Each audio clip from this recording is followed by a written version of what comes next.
Bad cast, boring action, terrible direction, wasted potential. Remember back when Eternals released and it was panned by a lot of critics for being one of the worst MCU movies ever made, if not one of the worst movies of 2021? Well, I decided to give these so-called critics the reason of doubt, and so, last night, my buddies and I watched Marvel's Eternals.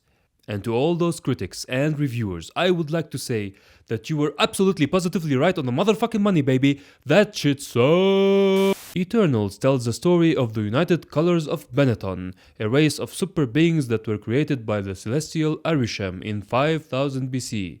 They are sent on Earth on their starship, the Domo, to exterminate the invasive deviants.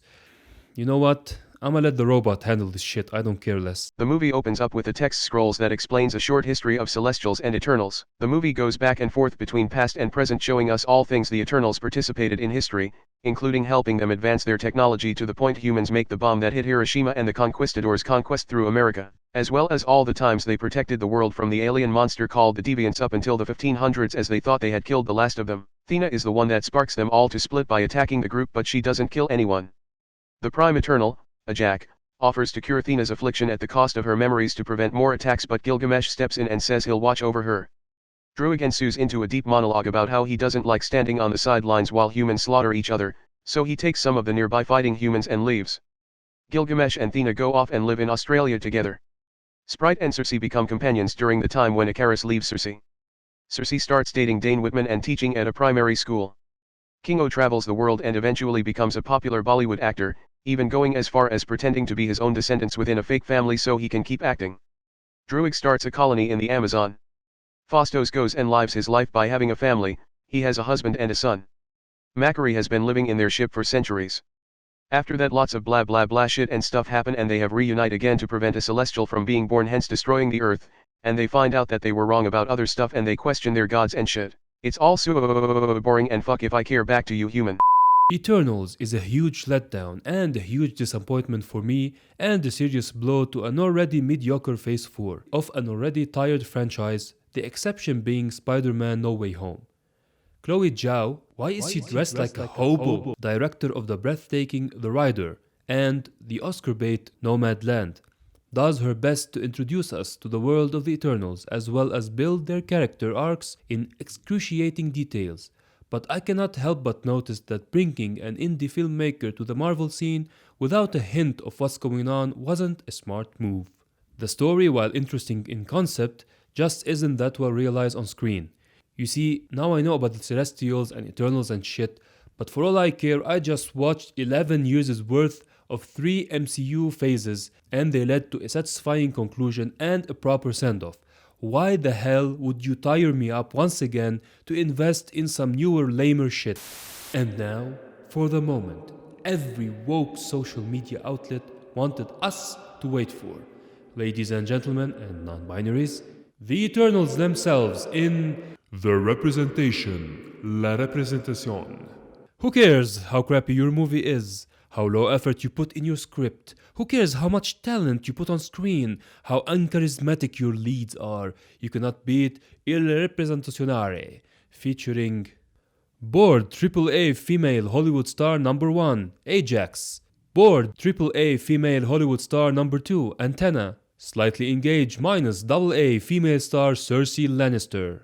Traitorous bad white guy Rob Starkirkis. Train to Busan, Gilded Mesh, Boy from Dunkirk, Drugs, Shuri from AliExpress, Macaroni, Brian Griffin Michelin Tires, Asbestos, who is the first openly gay Marvel character. Little non-binary thing, Ginger Fanta, who is the first real teenager character in a Marvel movie. I guess Tom Holland in Civil War doesn't count. And Kumail Nanjiani. Seriously though, I will not joke about this matter. Consider this a massage. Your jokes are bad, and you should feel bad. You suck huge hairy leprechaun balls, and may you clean the leftover hair from your teeth. Your performance has hurt the movie, eat shit, and preferably die in some desert alone. Oh yeah, and he is one of the first 2 Indians in a Marvel film. And yes, I did not forget you, Game of Thrones alumni Kit Harington. You thought we would forget. You thought we would forgive. So this is it. The cast was highly representable, boring as fuck, unfunny, uncharismatic, with one exception which we will talk about in the in memoriam section. And finally, after years of speculation, after years of waiting, after endless nights of dry humping and lonesome boners, we finally have the first official Marvel sex scene. Allow me to reenact what happened between the producers and the screenwriters of the film during pre-production. Hey boss, we're getting some hating mail. Oh yeah, what do those bastards want now? They say we're not mature enough to do sex scene and stuff. Oh yeah, well they can suck my left nut if I had one. But boss, they really mean it this time. Alright, you can give him a sex scene. It has to be no more than 10 seconds. 4, no, make it 3 mildly engaging thrusts. Show nothing below the waist, and taking no more than 35 degrees of the left of the screen. Gee boss, that was kinda very specific. Scram you numbnut before I change my mind.